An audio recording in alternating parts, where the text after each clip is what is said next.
Hoje nós temos uma aula dividida em dois momentos diferentes. Um aqui no laboratório de aulas práticas, para a gente ver um grupo chamado de Myriapoda, e aí depois a gente vai para a coleção seca, coleção entomológica, para tratar dos insetos. Myriapodas e hexápodas estão reunidos numa aula só por conta da história das classificações. Então, em meados do século XIX, mais precisamente em 1866, o Ernst Haeckel, um zoólogo alemão, inventou um termo traqueata, que seria o grupo que reúne Myriapoda e hexápoda. Então, para vocês se situarem um pouco melhor, dentro de artrópoda a gente tem a divisão basal, que seria os queliceriformes e os mandibulatas, Então, os animais artrópodas que possuem quelíceras, que a gente já viu, boa parte são os aracnídeos, e os mandibulatas que a gente começa a ver hoje. E aí dentro de mandibulata nós temos Myriapoda, hexápoda e crustáceo. Então, o que aconteceu em meados do século XIX é uma proposta de classificação que, por conta da posse das traqueias, entre outras características, Myriapoda e hexápoda, então, formam um grupo. Atualmente, com o advento de técnicas moleculares, uma grande quantidade de dados, inclusive dados morfológicos, entende-se que dentro de mandibulata nós temos hexápoda e crustácea com relações mais próximas e Myriapodas como grupo irmão de crustácea mais hexápoda. Portanto, a hipótese traqueata não é mais sustentada atualmente. Nós fazemos o uso dessa tradição para explicar um pouco dessa história. Afinal de contas, é uma classificação produzida por cientistas. A ciência é dinâmica. Quem não aceita que a ciência é dinâmica não pode brincar. Afinal de contas, a ciência não é um dogma, tá? Então, conforme o conhecimento foi crescendo, foi sendo acumulado, essa classificação foi revista. Então, hoje a gente vê os traqueatas, entre aspas, começando aqui pelos Myriapodas. Bem, os Myriapodas, como o próprio nome diz, são os artrópodes que possuem centenas de pés ou milhares de pés, que popularmente são as centopeias ou os 1000 pés. Tecnicamente, nós reconhecemos dois grupos principais, que é o que a gente vê em aula prática hoje, as lacraias, que são representantes dos quilópodas, e os piolhos de cobra, que são os representantes de diplópoda. Então, o estudo que a gente vai fazer é comparativo. Enquanto as lacraias possuem toda a morfologia adaptada para ser um animal rápido, ágil e predador, os diplópodas, ou os piolhos de cobra, apresentam a morfologia adaptada para ser um animal de locomoção bem sustentada, forte, lenta e um animal herbívoro. Então, vamos fazer essa comparação para começar a nossa aula prática de hoje. Temos aqui então os dois representantes de Myriapodas, que nós veremos em maiores detalhes. Aqui nós temos então um diplópoda e aqui um quilópoda. Esses animais, eles são grandes, esses exemplares são grandes, isso não é tão comum assim de se encontrar. Bem, vamos então mostrar alguns aspectos gerais e aí depois a gente passa para a imagem sob a lupa para vocês verem detalhes de algumas estruturas.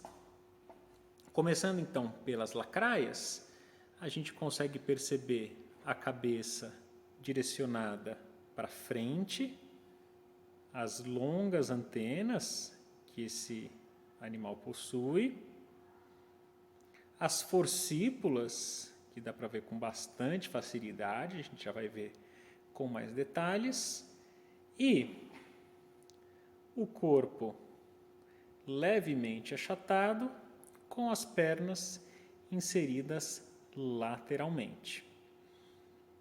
A gente percebe também que ao longo do eixo antero-posterior, as pernas anteriores elas são levemente mais curtas que as posteriores. E aqui no final do corpo, as lacraias possuem um apêndice modificado chamado de pernas anais. Então essa é a nossa lacraia. Os piolhos de cobra já possuem a cabeça direcionada para baixo, as antenas curtas também voltadas para baixo e o aparelho bucal, o gnatoquilário, ele fica encaixadinho aqui embaixo, a gente já vai ver com maiores detalhes. É interessante notar que enquanto a lacraia tem esse achatamento dorso-ventral, os piolhos de cobras são mais cilíndricos. Isso por conta dessa placa dorsal chamada de tergito, que faz toda a volta no corpo do animal, sendo que as pernas são inseridas ventralmente, bem diferente das lacraias. O que dá para perceber com bastante facilidade são os diplossegmentos. Então a gente vê que por segmento eles possuem duas pernas. Nessa região aqui dá para ver direitinho, né? Ó. Duas perninhas, sempre por dois pares por segmento.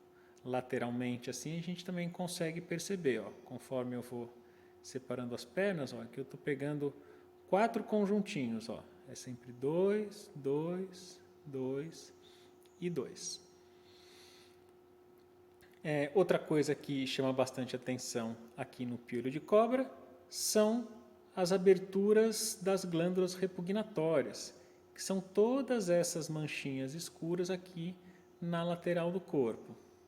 Do outro lado a mesma coisa, né? Ó, a gente consegue ver com bastante detalhe, que é o que o bicho usa, né? A substância que ele usa para afastar possíveis perturbações. Bem, então vamos aqui ver alguns detalhes. Tudo isso que eu mostrei até agora faz parte dessa parte do roteiro, né? Que é justamente no sentido comparativo que a gente está tratando os quilópodas e os diplópodas. Então eu vou mostrar daqui para frente, né, uma série de slides e eles vão sempre ir e voltar, né, quilópoda, diplópoda, justamente para a gente não perder esse sentido da comparação. Então aqui a gente está vendo a tagmose, que eu acabei nem mencionando nesse videozinho que acabou de passar, que a gente reconhece uma cabeça bem diferenciada e o tronco, sendo que o tronco possui um par de pernas por segmento, e aí uma particularidade dos diplópodas é que ele possui diplossegmentos, né, que seria então o resultado da fusão. A cada 2 segmentozinhos a gente vai ver a consequência disso com mais detalhe na quantidade de perna por segmento. Nesses esquemas, com esses esquemas aqui, a gente vê o que eu chamei atenção para a morfologia dos escleritos, né? Então, os escleritos são as 4 placas que ficam ao redor do corpo de todo o artrópoda quando a gente reconhece esse corte transversal. Então tem uma placa dorsal, uma placa ventral e as 2 placas laterais. A placa dorsal é chamada de tergito, como está escrito aqui, ou esternito, ou externo, aqui embaixo. Então os quilópodas, essas placas, elas são mais ou menos equivalentes em termos de tamanho.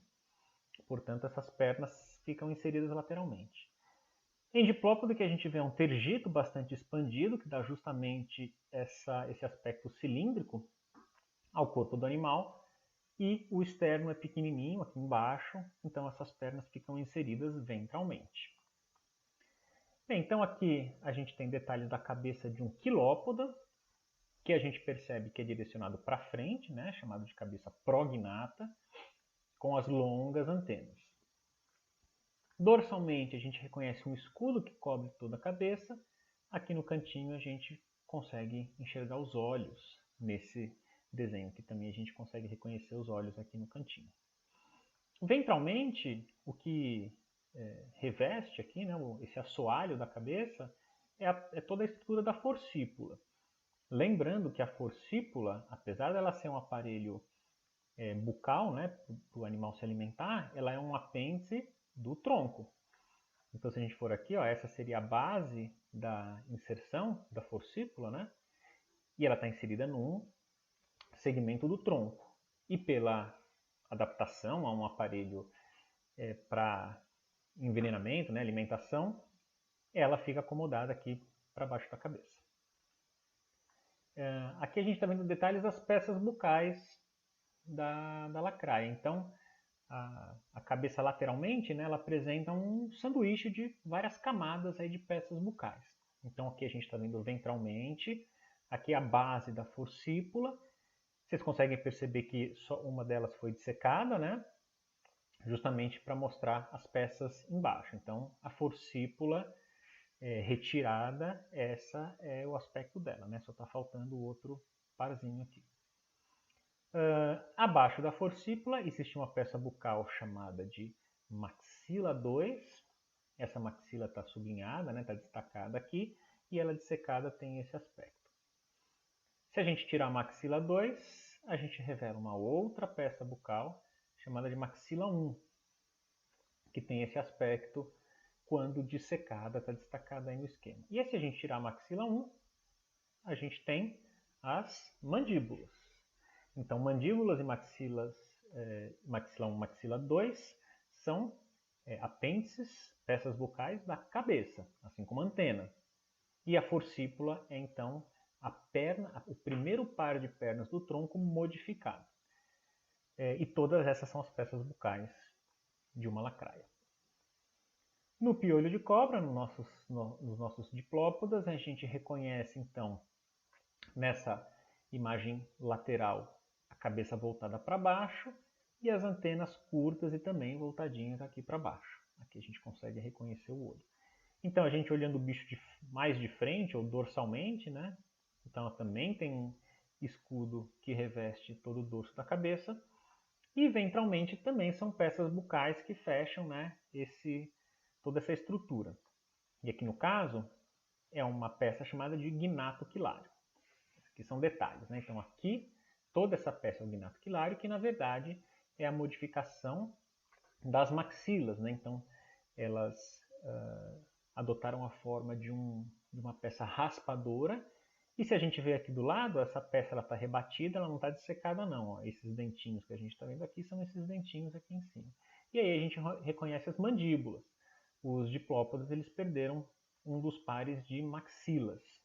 Tá? E isso torna um animal que consegue raspar matéria em decomposição, matéria vegetal para alimentação. Aqui nós já temos lado a lado uma imagem do tronco ventral, para chamar a atenção de que quilópoda a inserção da perna é lateral e uma por segmento. Aqui nos piolhos de cobra a gente consegue reconhecer os diplosegmentos, né, os dois pares de pernas juntinhos um do outro, e eles estão inseridos bem na linha média ventral. Tá? Então aqui nós temos, né, privilegiando a rapidez, e aqui nos diplópodas o apoio, né, a força e a lentidão da locomoção. Agora falamos de abertura genital. Uma diferença importante entre esses dois grupos é o posicionamento do aparato genital. Em quilópoda, que é um opistogoneata, né, eles têm as gônadas na região mais posterior do corpo, que a gente está vendo ventralmente a extremidade posterior aqui. Então a gente reconhece o segmento, né, o penúltimo segmento como pré-genital, o último segmento chamado de genital e o gonóporo está nessa membraninha aqui. O último par de apêndices do tronco do quilópoda são modificadas, são chamadas de pernas anais. Ela tem a função sensorial e também tem a função de defesa, né? Porque ela tem espinhos, tem esse gancho, né? Essa garra terminal que pode machucar bastante. Não tem nenhum tipo de veneno, né? O veneno são lá nas forcípulas. No diplópoda, o que a gente reconhece na extremidade posterior do corpo ventralmente são essas placas que são chamadas de válvulas ou placas anais. Então o ânus se abre nessa porção aqui. Então ela não possui nenhum tipo de perna modificada na extremidade posterior.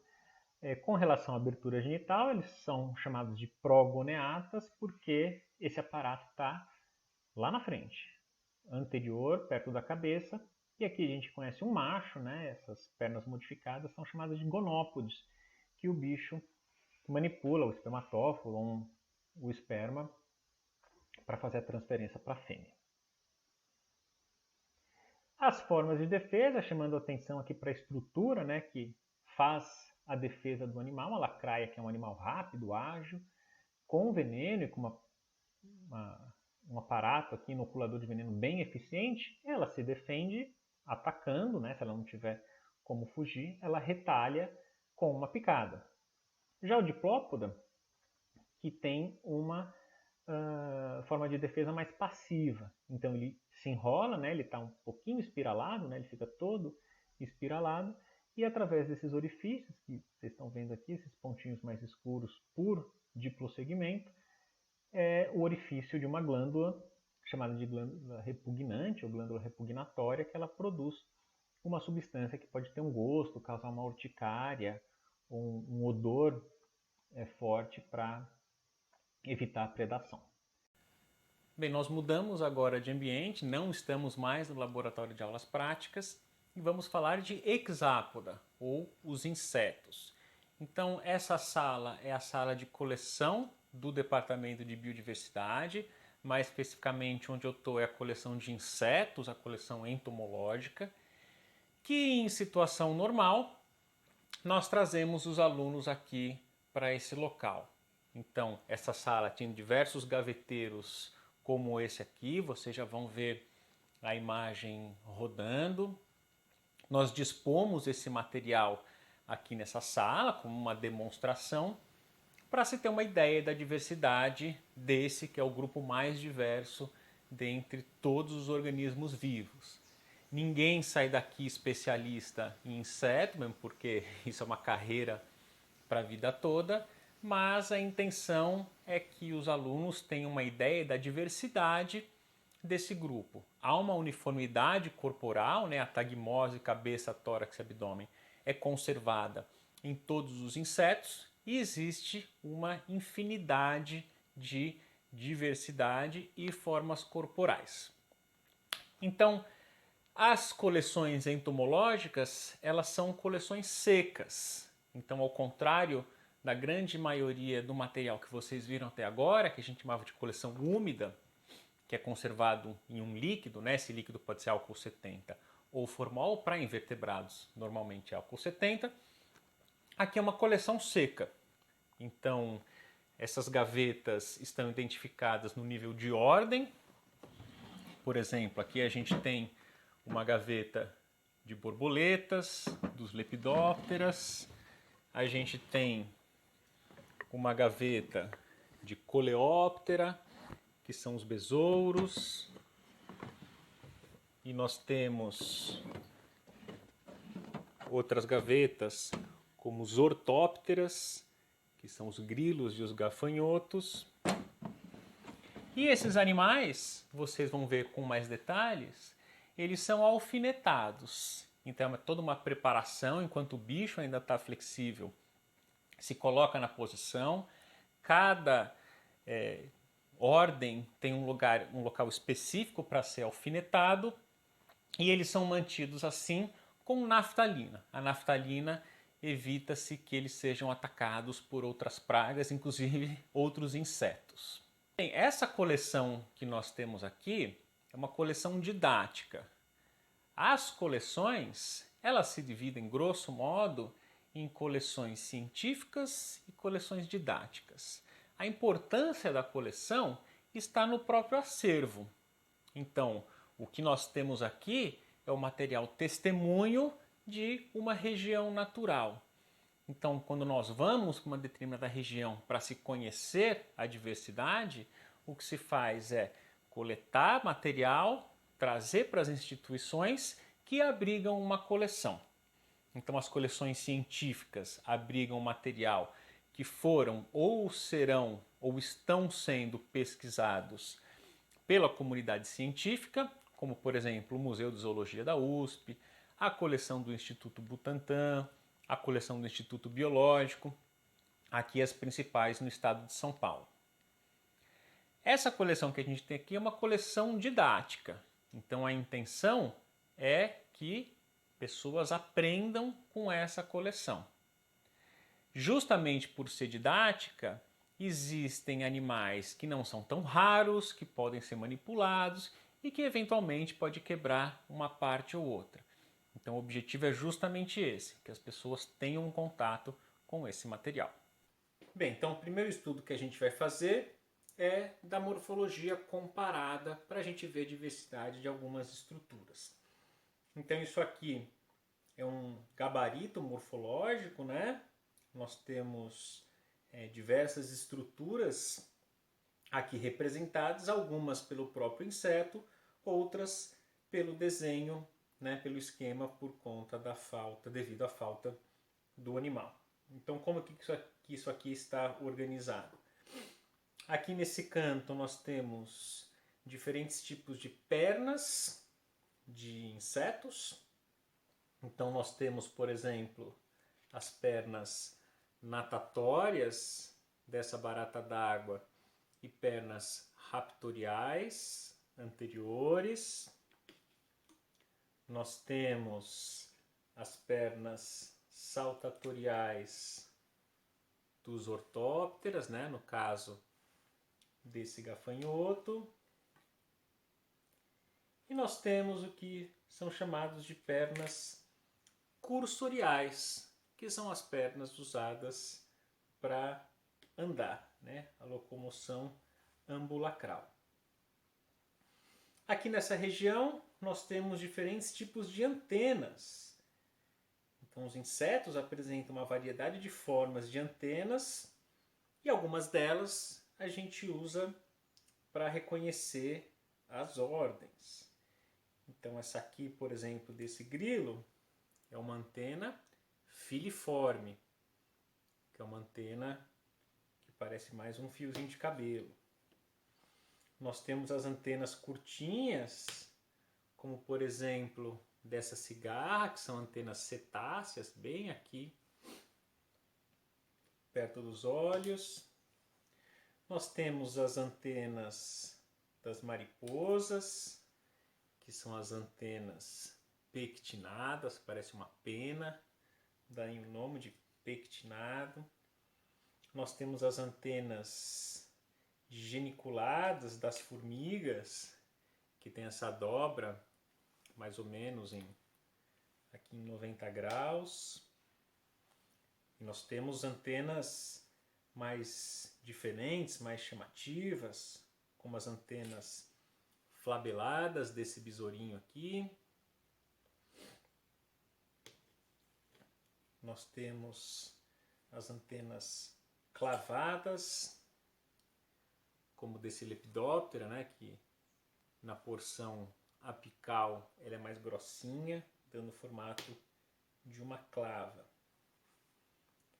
Aqui um pouquinho mais para baixo nós temos diferentes tipos de asas. Todo animal que voa, todo inseto que voa, ele possui pelo menos um par de asas membranosas. E aí em algumas ordens a gente vê algumas modificações.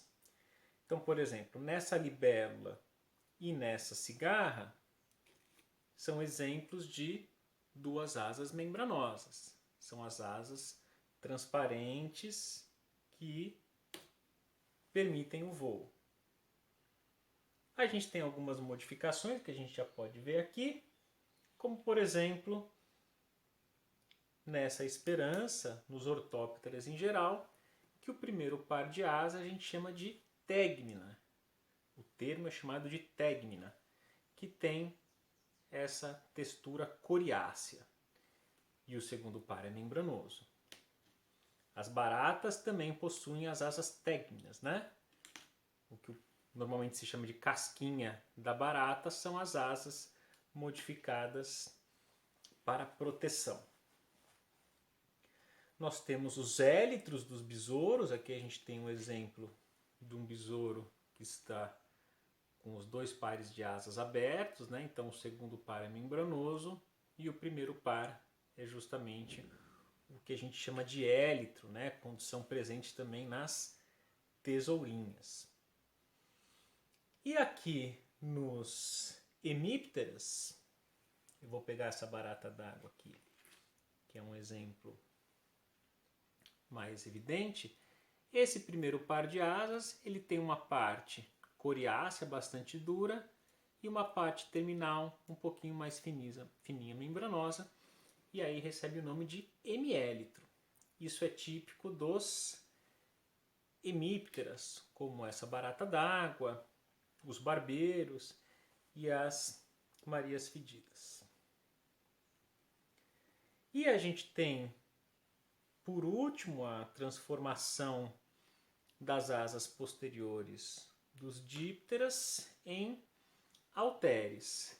Eu duvido que vocês consigam ver nessa imagem. Claro, né, vocês conseguem ver as duas asas, né, o primeiro par de asas, mas o segundo é modificado em balancim. Eu já vou mostrar uma figura, uma foto um pouquinho mais detalhada. Então nós falamos de antenas, de pernas, de asas, e aqui nesse cantinho a gente tem diversos tipos de aparelho bucal. Então, aparelho bucal, a gente vai usar imagens mais de perto, porque é difícil de visualizar no material aqui, praticamente a olho nu. Mas, grosso modo, nós temos os tipos mastigadores, como nos ortópteras, nos besouros, nessa formiga, cuja mandíbula é a peça bucal de grande importância. Aqui nós temos diversos representantes que possuem o aparelho bucal do tipo picador, e aí nesse caso algumas peças bucais são modificadas em estilete. Eu vou pegar essa mutuca, que tem um belo aparelho bucal aqui picador. Mas os picadores, eles não picam só outros animais. Eles podem usar o aparelho bucal para acessar líquido interno de planta, como por exemplo essa cigarra e essa maria fedida. Ou mesmo alguns tipos de barbeiro, né, de hemípteras que são predadores. Um outro tipo de aparelho bucal é do tipo sugador, que é típico das borboletas e mariposas. No caso dessa mariposa tem essa longa probóscide, que é na verdade a maxila modificada em probóscide, justamente para conseguir sugar. E nós temos um outro tipo de aparelho bucal chamado de lambedor, que é típico das moscas, né? Que é aquela estrutura das moscas para absorver líquido exposto também. E um aparelho bucal bastante particular, típico das abelhas, que é o mastigador-sugador. Na verdade, ele tem a capacidade de realizar essas duas funções. Mastigar com as mandíbulas, em muitas castas de abelhas elas usam para manipular as larvas, para construir os favos, enfim, para o trabalho interno. E o sugador, que é justamente utilizado para sugar líquidos. Bem, então um grupo complexo, diverso como os insetos, exige um estudo mais detalhado de sua morfologia para depois a gente entender como que os bichos estão montados, né? Quais são as adaptações que eles possuem, quais são as estruturas que mais chamam a atenção. Então, depois de ter visto aquele geralzão, né, que eu dei com aquela coleção, aquele gabarito morfológico que eu gosto de chamar, ele facilita bastante no reconhecimento de algumas estruturas, né? Às vezes uma descrição ou outra, né? Uma frase ou outra numa chave de identificação, por exemplo, deixa margem a alguma dúvida, e aquele gabarito é justamente para ser usado como uma referência da morfologia. Então, primeiro vamos ver os diferentes tipos de antena nos insetos, que são estruturas importantes. Isso aqui é um detalhe justamente daquela caixa que eu acabei de mostrar. mostrando aí uma diversidade de antenas. São importantes o reconhecimento, claro, né? Ninguém vai reconhecer uma cigarra por causa da antena, né? Mas no caso de uma mariposa, por exemplo, que pode se confundir com uma borboleta, as antenas pectinadas da mariposa, como vocês estão vendo aqui, podem nos levar a uma identificação correta. As formigas, por exemplo, as formigas são tipicamente conhecidas pelas antenas geniculadas, né, que tem essa dobrinha aqui, bem nessa região, mais ou menos em 90 graus. A diferença de grilos e gafanhotos, por exemplo, os grilos, como esse representante aqui, tem uma antena filiforme, que é fininha e comprida. Um gafanhoto teria uma antena curtinha e um pouco mais engrossada. Outro destaque interessante são as antenas plumosas de machos de alguns tipos de mosquitos e pernilongos, que é justamente o animal que não se alimenta de sangue. Tá? Então isso é uma forma da gente discernir. Então conhecer a morfologia das antenas ajuda aí no estudo dos insetos quando a gente está reconhecendo grupos diferentes. Agora passamos para o material 2 aqui do nosso roteiro, onde a gente vai ver as peças bucais, que também tem uma grande diversidade e é responsável aí pela explosão, né, dos tipos de dieta, de hábitos alimentares dos insetos, os hexápodas. Então aqui nós temos o tipo mastigador, que é considerado o tipo mais primitivo, né, que surgiu mais cedo aí na evolução dos insetos. Aqui a gente tem um exemplo de um gafanhoto, né, a gente consegue reconhecer as peças bucais. E aqui a gente tem uma lâmina montada com cada uma dessas peças dissecadas. Então, a gente vindo aqui da região mais posterior da cabeça até a região mais anterior, que seria essa aqui que eu estou apontando com a seta, nós teríamos aqui então o lábio, que é uma peça única, fazendo esse assoalho, né, do pavilhão bucal. Logo depois, um par de maxilas, as duas estão aqui dissecadas. E um pouquinho mais anterior, um outro par de mandíbulas. Opa, aqui está escrito errado. São mandíbulas.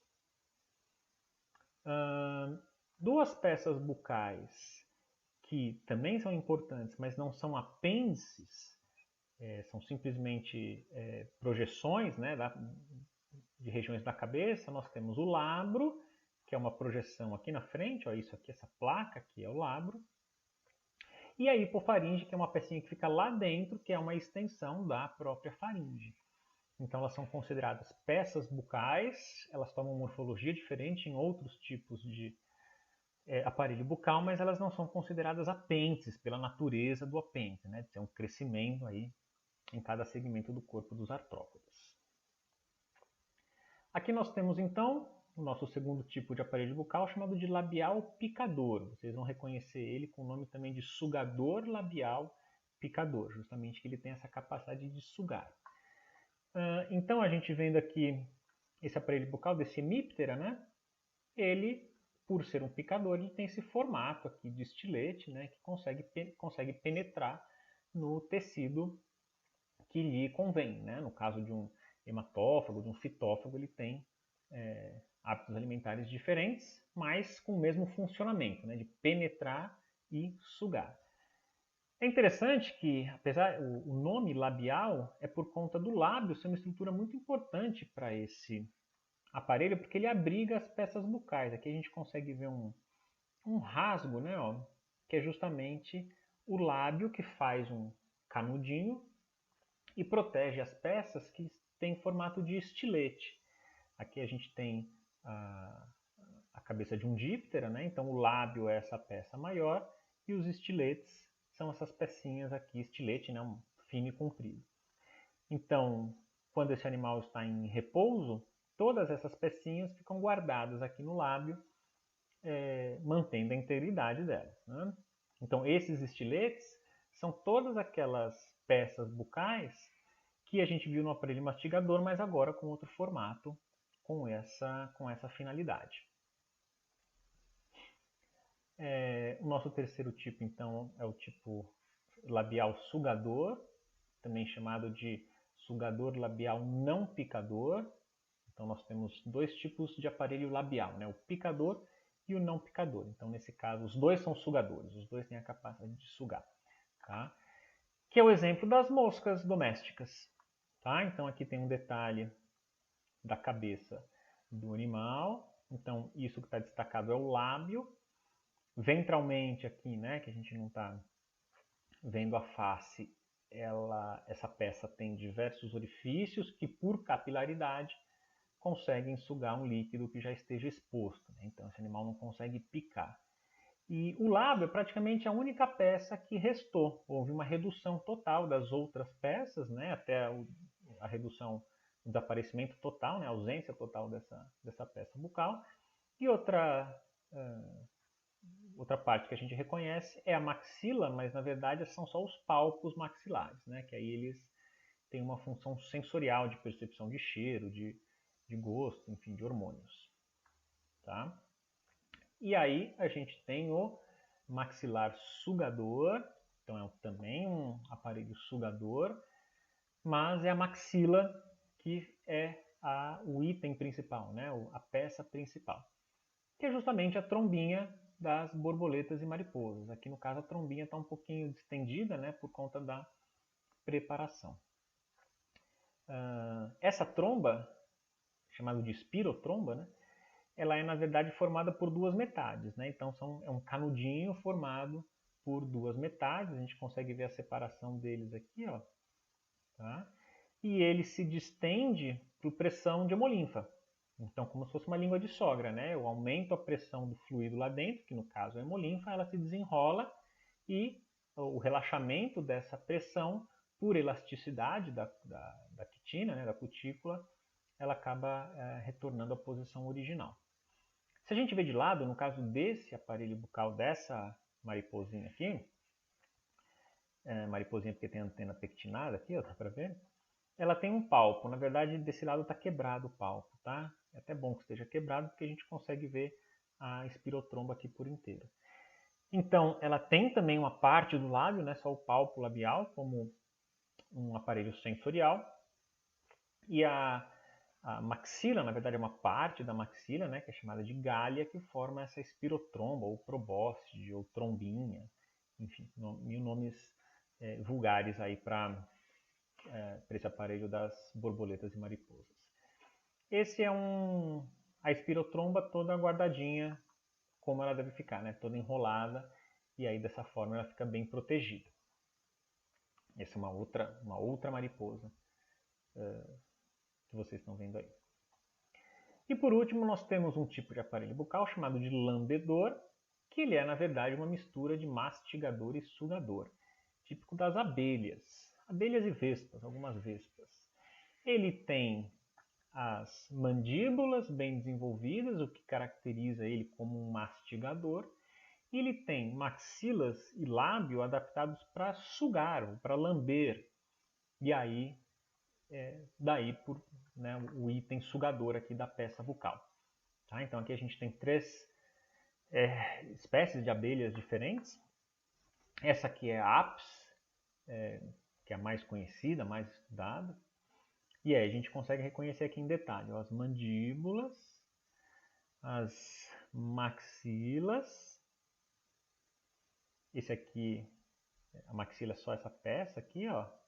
E o lábio, então o lábio tem essa parte mais comprida e o palpo labial que está por baixo aqui da maxila, né? Mas faz parte da mesma peça bucal. Então aqui ó, a gente consegue reconhecer, ó, aqui é o lábio do animal, aqui mais largo, né, o lábio.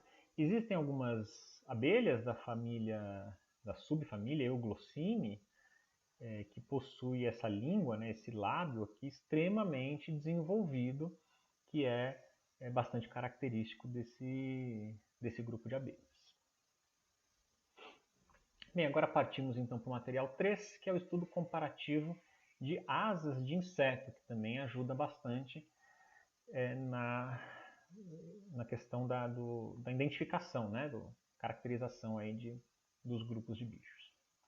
Bem, as asas, elas têm veias, tá? Essas veias Tem toda uma morfologia para cada ordem, para cada gênero, espécie.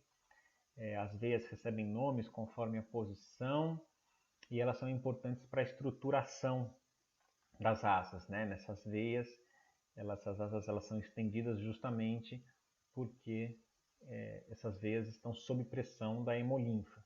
Tá? Quem já viu cigarra mudando, né? Saindo da muda, a extensão das asas é feita com aumento de pressão de hemolinfa nessas veias.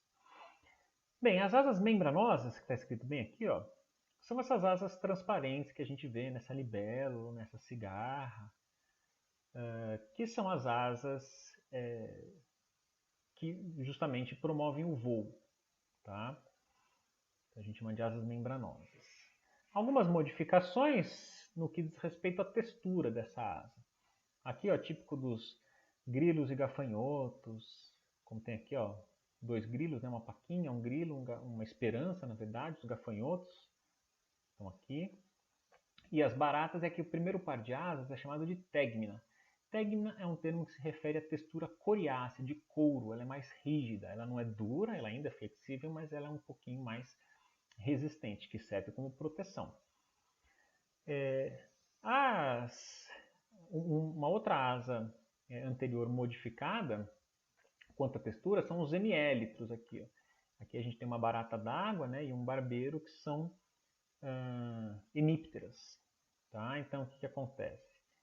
A asa 1, né, o primeiro par de asas anterior, a base deles é mais rígido e o ápice é mais flexível. Isso vocês já vão ver em maiores detalhes nos hemípteras quando a gente falar deles.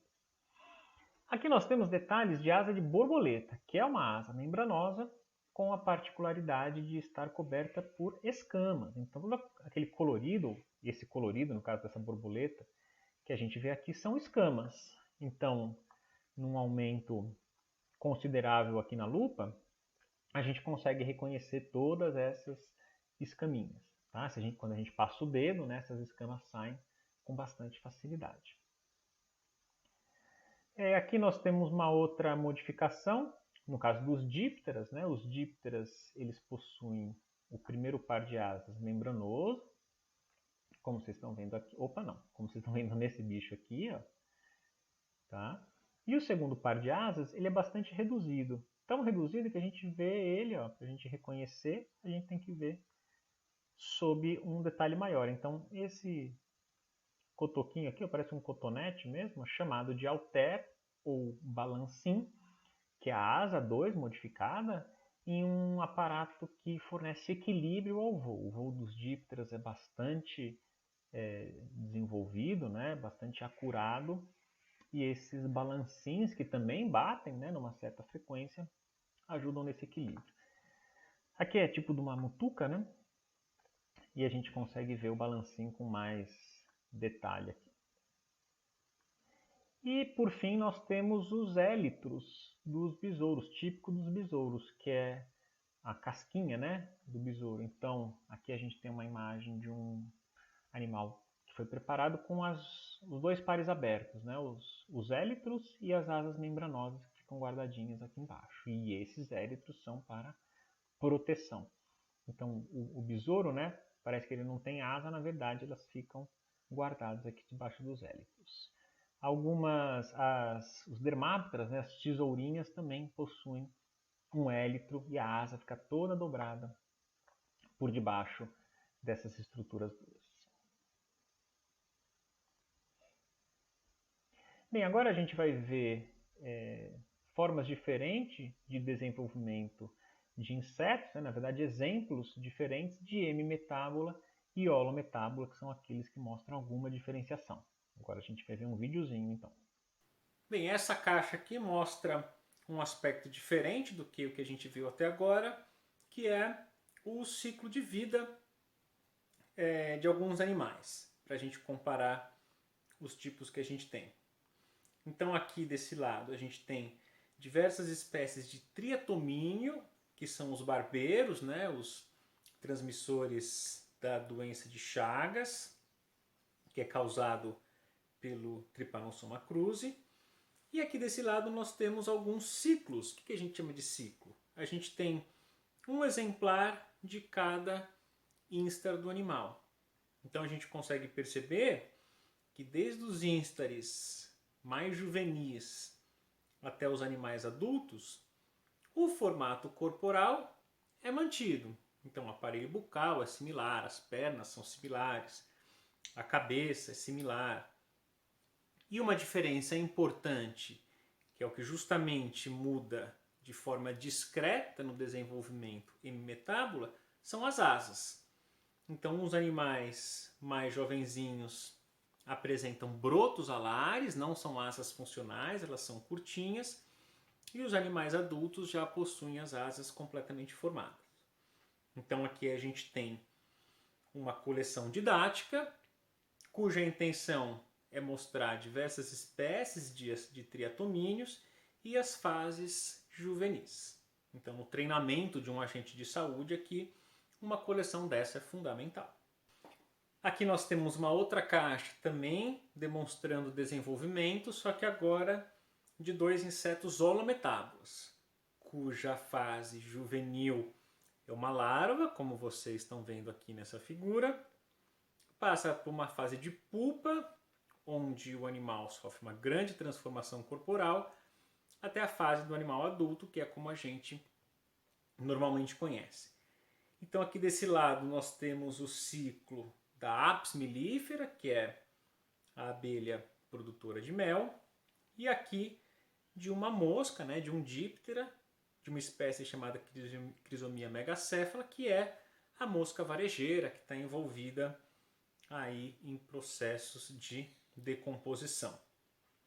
Então, nessa caixa aqui, além do material alfinetado, que é o animal adulto, a gente tem em via úmida, que são esses tubinhos que vocês estão vendo aí, as fases juvenis. Então se eu pegar aqui, ó, depois de 48 horas, essas são as larvinhas da mosca varejeira que provavelmente vão estar no tecido do animal em decomposição. As fases terminais das larvas são um pouquinho maiores.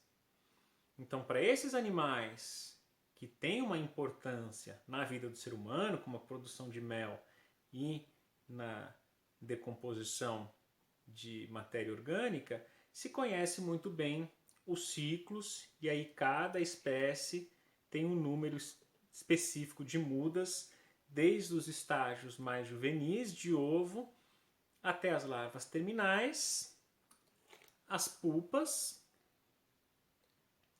e os animais adultos, como vocês estão vendo aí. Aqui do lado nós temos também diversas fases larvais das abelhas, e daí a importância econômica dessas abelhas é justamente o que promove toda a pesquisa e todo o conhecimento que tem acerca dos animais. Então esses são exemplos de animais holometábulos, ou seja, a fase larval, a fase juvenil é uma larva. Bem, tendo feito então o estudo morfológico, agora a gente parte para o estudo de algumas ordens para a gente entender como a morfologia e os diferentes apêndices estão representados nesses animais. Bem, então antes da gente avançar e mostrar detalhes daquelas ordens, né, que estão presentes no roteiro, que eu demonstrei as gavetas aí um pouquinho mais no início, vamos dar uma geralzona na diversidade de insetos, contando um pouquinho das ordens principais. Então os insetos mais primitivos são esses que estão aqui no cantinho. Aqui a gente tem representantes da ordem Colêmbula, que são entognatas, né? Então, tecnicamente eles não são insetos, né? Eles fazem parte daqueles hexápodas, que têm um aparelho bucal interno, né? São entognatas, portanto não são insetos. Eles representam aí 0, alguma coisa por cento de toda a diversidade dos hexápodas. Aqui ainda nesse cantinho a gente tem a ordem Tsanura, que vocês conhecem como traças de livro, que são exemplos de insetos ametábulas. Então, ametábulas por quê? Porque a única diferença dos animais jovens para o adulto é o tamanho. Esses animais eles não possuem asas, tá? Então, aqui nós temos representantes de insetos que não possuem asas, porque eles diversificaram antes da origem das asas. Aqui nós temos duas ordens, uma bem conhecida são os odonatas, né, as libélulas, e outra um pouquinho mais desconhecido que são as efeméridas ou os efemerópteras. Esses representam o grupo que adquiriu primeiro as asas, né, ao longo da evolução dos insetos, e eles apresentam uma condição interessante que eles não dobram as asas sobre o corpo.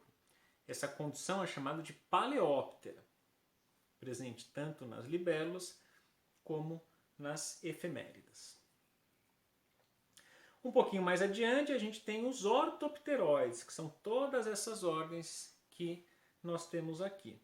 Os ortopteroides têm tipicamente o aparelho bucal mastigador e são animais hemimetábulos.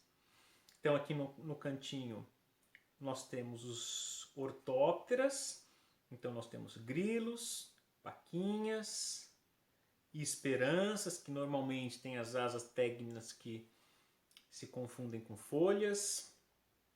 E aqui nós temos um exemplar de manemagro, gafanhotos, né?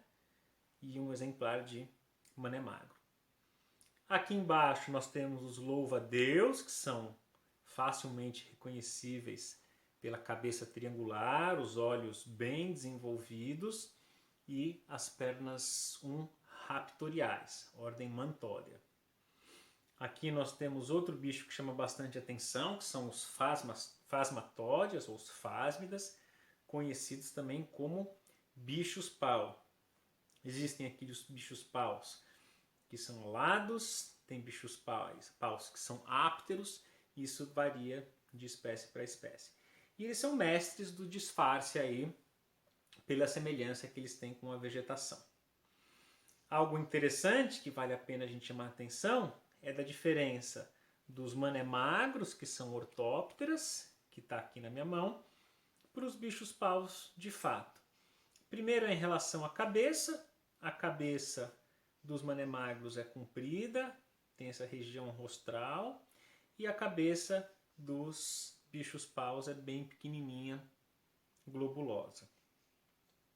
E além disso tem uma outra diferença que é com relação à distância entre as pernas 3 e 2 dos manemagros, que são bem juntinhas, e no caso dos bichos-pau, as pernas 2 e 3 têm uma distância entre elas. Então, nunca mais se confundam com esses dois animais. E aqui, finalmente, nós temos as baratas, que representam a ordem Blatódia. Também um animal hemimetábula que faz parte de todos esses ortopteroides. Então, continuando aqui para a nossa segunda caixa de generalidades, né? Representantes de grande parte das ordens de insetos. Aqui nesse canto, né, nesse cantinho aqui superior, nós temos a ordem Isóptera, que são os cupins. Aqui vocês reconhecem cupins alados, aqui uma rainha de cupim, um abdômen bastante distendido. E é interessante que os cupins recentemente foram descobertos como tendo parentescos bem próximos às baratas. Acredita-se até que eles sejam baratas altamente especializadas, né? Baratas sociais. Então, atualmente, a ordem Isóptera está incluída em Blatódia, que a gente tinha acabado de ver na outra caixa. Aqui, continuando nessa metade aqui da caixa, nós temos mais hemimetábolas. Então, nós temos a ordem Dermaptera, que são as tesourinhas. Nós temos os piolhos, a ordem Ptyhaptera. A gente tem os trips, que são animais bem pequenininhos, que vivem dentro de receptáculos florais, em meio à vegetação, no folhiço.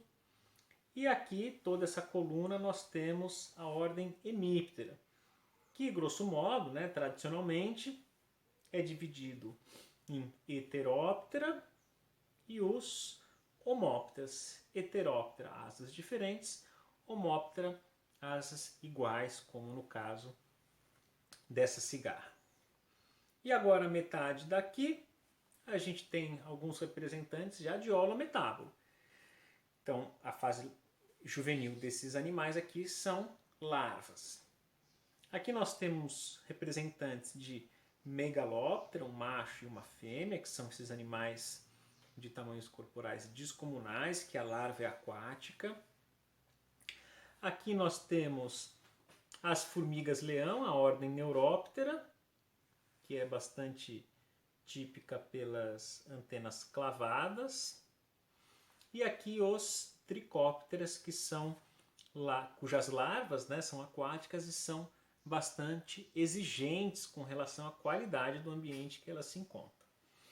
Aqui, continuando em alguns holometábulos, daqui a pouco vem mais, nós temos as pulgas, os sifonápteros. O interessante das pulgas é que é um animal holometábula, é um animal pterigota, ou seja, um inseto que está incluído no grupo dos animais dos insetos alados, só que perdeu completamente as asas, visto toda a adaptação ao parasitismo.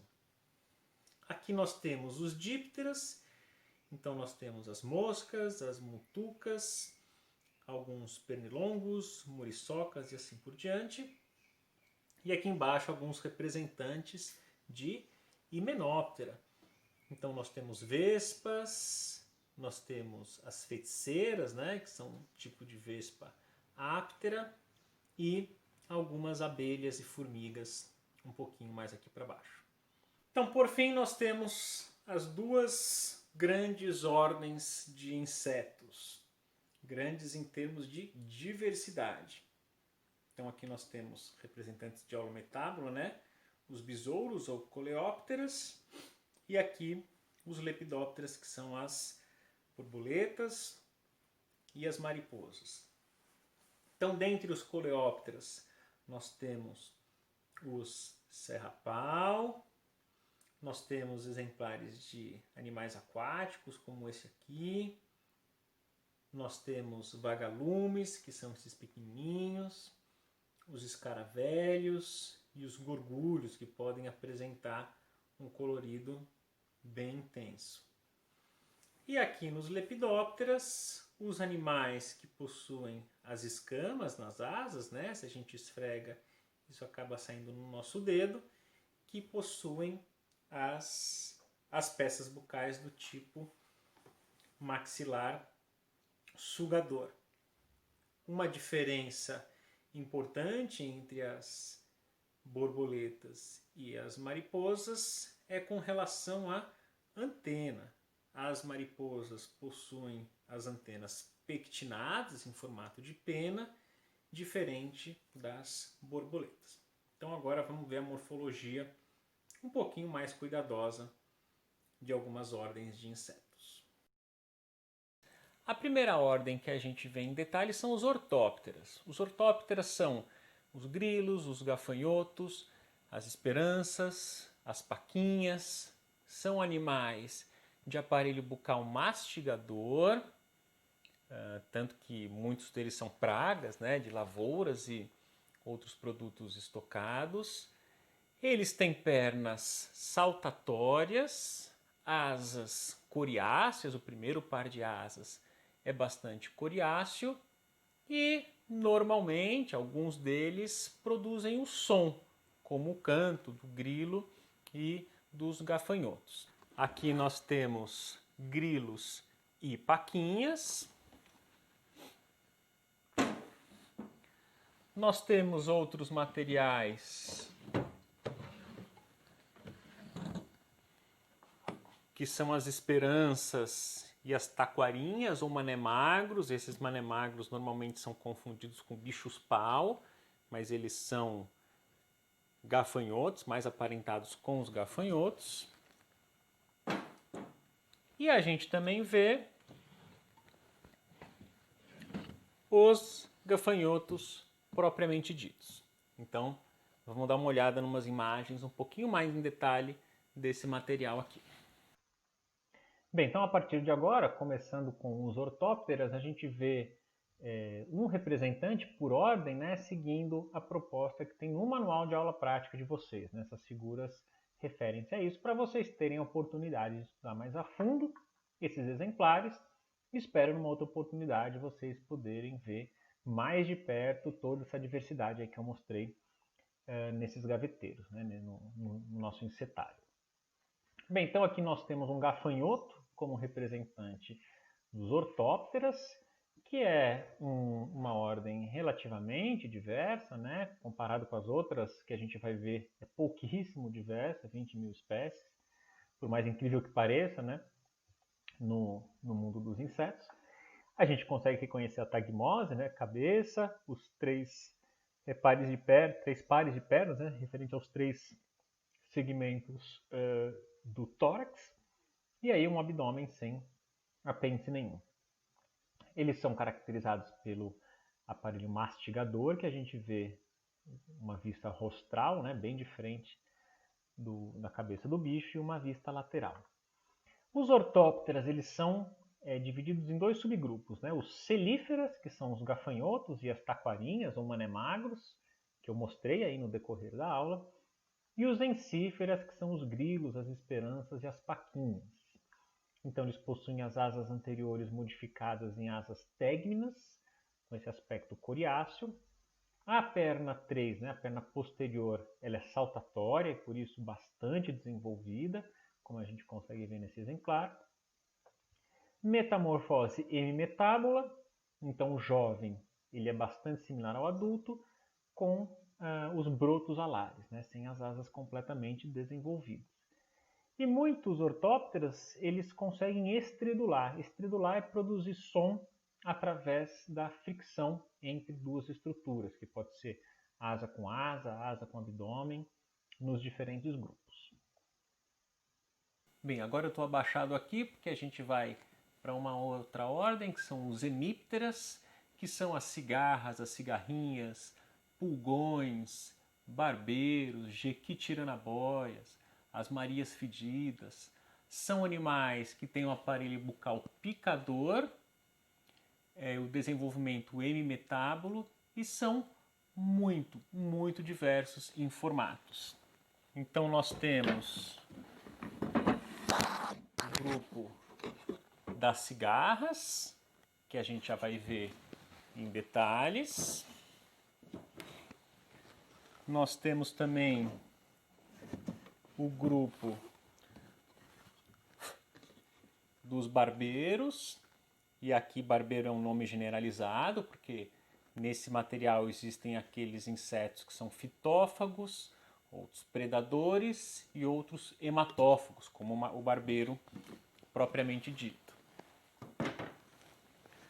Nós temos alguns tipos de cigarra, né, que são as cigarrinhas e as jequitiranaboias, que são esses animais, as jequitiranaboias e as cigarrinhas.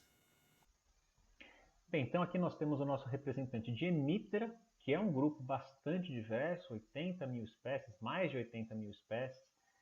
Para se ter uma noção comparativa, o grupo das aranhas, que é considerado um grupo mega diverso, tem cerca de 50, pouco mais de 50 mil espécies. Esse exemplar que vocês estão vendo aí é uma maria fedida, um heteróptera, né? Que é bastante comum em qualquer jardim. Os hemípteras eles são separados em, grosso modo, né, umas literaturas mais antigas, heteróptera e homóptera.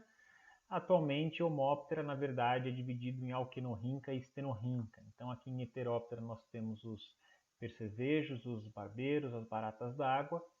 E aqui em alquenorrinca e estenorrinca seriam as cigarras, cigarrinhas, pulgões, cochonilhas, mosca branca. Eles possuem um aparelho do tipo labial picador, todos apresentam esse mesmo tipo de aparelho, mas eles possuem uma dieta bastante variada. Então, o formato desse aparelho, como o comprimento, a curvatura, algumas outras estruturas, pode auxiliar na variação dos hábitos alimentares. Eles possuem um hemiélitro, né? Isso no caso dos heterópteras, né? A asa anterior é um hemiélitro. A gente já faz imagens um pouquinho mais para frente. E eles são hemimetábolos. Aqui a gente vê um hemiélitro.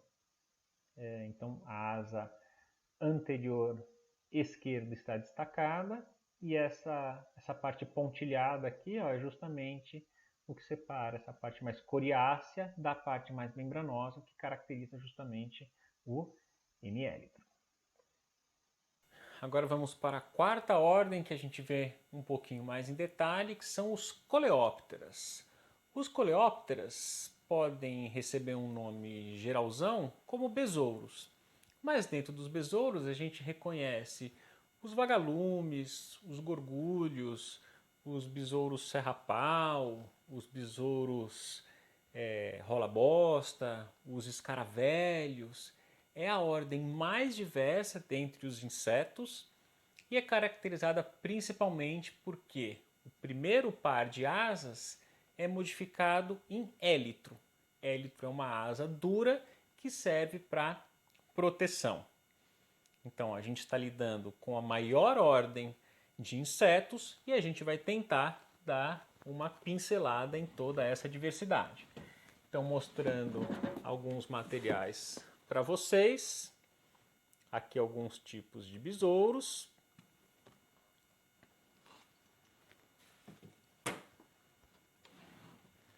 Aqui nós temos o que normalmente se chama de escaravelhos, esses besouros grandes que os machos têm essas ornamentações na cabeça.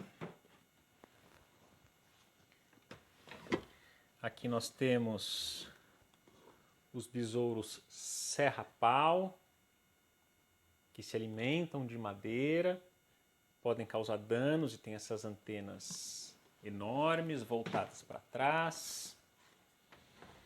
Aqui nós temos besouros um pouquinho mais coloridos. Dentre muitos estão as joaninhas, subfamília Chrysomeline. Continuando aqui com os besouros, nós temos os gorgulhos, que tem uma trombinha, né, um aparelho bucal que se localiza na ponta dessa projeção que é o rosto do animal. Então vamos ver essa mega ordem um pouquinho mais em detalhes. Bem, aqui é a ordem campeã de diversidade, que são os coleópteras, conhecidos de uma forma bem geral como besouros. Eles ultrapassam as 300 mil espécies. Aqui a gente tem uma imagem de um serra-pau, que é caracterizado por essas antenas longas e ficam sempre curvadas para trás. É justamente o exemplar que está detalhado no manual de aula prática. E aqui a gente tem um gorgulho, que eu até mencionei no vídeo. E aqui é a trombinha, né? Essa trombinha pode ser mais comprida, mais curtinha, mas o aparelho bucal mastigador fica aqui nessa ponta. Esses bichos são bem legais. E aqui mostrando os élitros, né? Os élitros, que é a transformação, né? A modificação da asa anterior, e as asas membranosas, que são as posteriores. Todos possuem aparelho bucal mastigador, com uma dieta absurda, de diversidade de dieta absurda, tanto que está refletido na diversidade de espécies.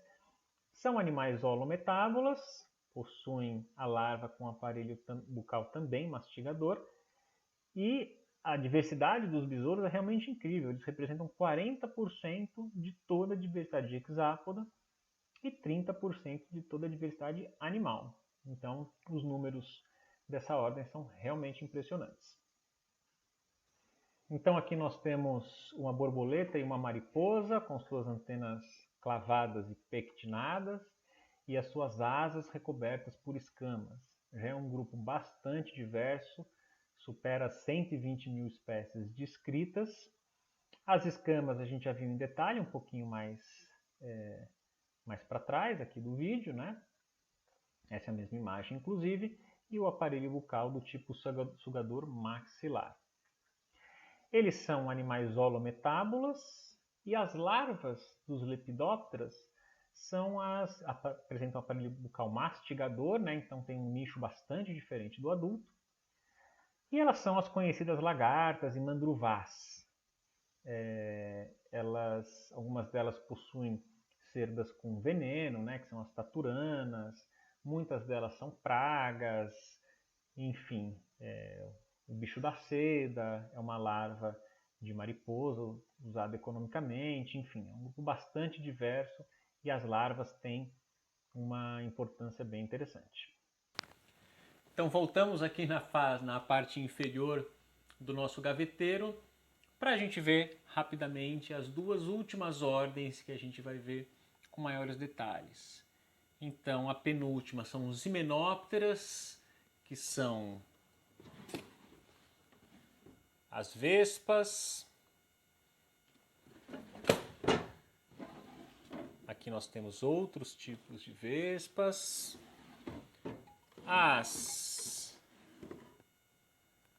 Os marimbondos. Aqui nós temos as abelhas. E as formigas.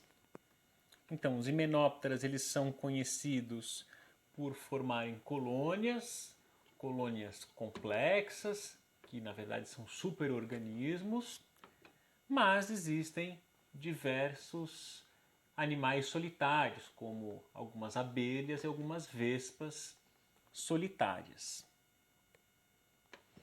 E logo depois a gente vê os dípteras, que também é uma ordem bastante diversa, e como o próprio nome da ordem diz, possui apenas um par de asas, duas asas, porque o par posterior se transformou num aparelho que fornece o equilíbrio ao voo, chamado de balancins ou halteres. Então, os dípteras nós temos as mutucas, como esses animais que vocês estão vendo aqui. Nós temos as moscas, os mosquitos, as muriçocas e as varejeiras. Possui uma diversidade de aparelho bucal, podendo ser animais picadores ou sugadores de líquidos. Então agora a gente vê um pouquinho mais de perto esses bichos aqui. Bem, então aqui nós temos os dípteras, uma ordem também campeã em diversidade, mais de 150 mil espécies. Aqui a gente tem uma mosca varejeira, um sarcofágide. Os dípteras incluem, além das moscas, os mosquitos, as varejeiras, pernilongos, mutucas, borrachudos, moscas de fruta, enfim, poderia citar uma infinidade deles.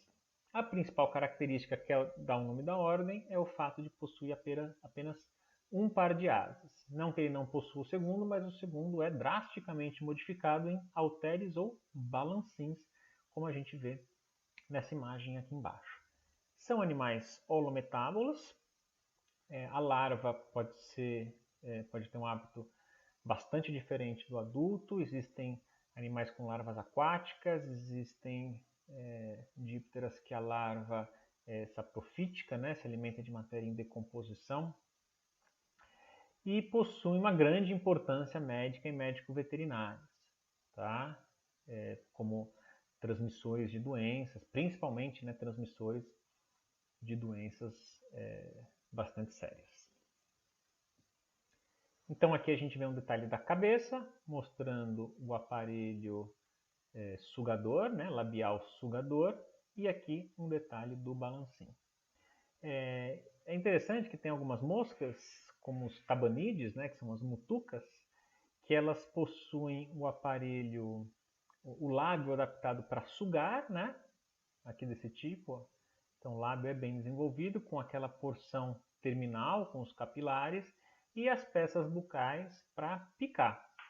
Né? Quem já tomou uma picada de mutuca nunca vai esquecer da ação dolorosa aí desses estiletes penetrando no tegumento. Então, existem aqueles dípteras que conseguem picar como essas mutucas e possuem o lábio sugador. No caso de mosquitos pernilongo, aí a sucção, né, o aparelho sugador, ele é todo feito através desses aparelhos em estilete junto com o lábio guardando toda essa estrutura, né, mantendo essa estrutura toda coesa.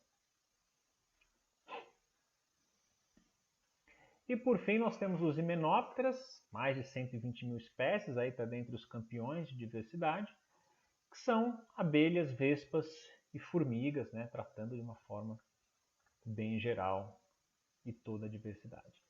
Possuem asas membranosas, um aparelho do tipo lambedor, principalmente nas abelhas, em algumas vespas, e as formigas já apresentam um aparelho mastigador. As mandíbulas são bem desenvolvidas em formigas. Também são animais holometábulas e é justamente nos himenópteras que a gente vê os comportamentos sociais mais complexos. Existem as vespas e as abelhas solitárias e existem organizações sociais, né, os animais eusociais, bastante complexos. Bem, então essa foi uma pequena amostra de um grupo super diverso, que foram os hexápodas. Eu espero que um dia a gente possa voltar ou ir na coleção entomológica do departamento para vocês terem um contato mais próximo com a diversidade de cada uma dessas ordens que foram selecionadas para demonstrar para vocês. Eu fico por aqui e até a próxima aula.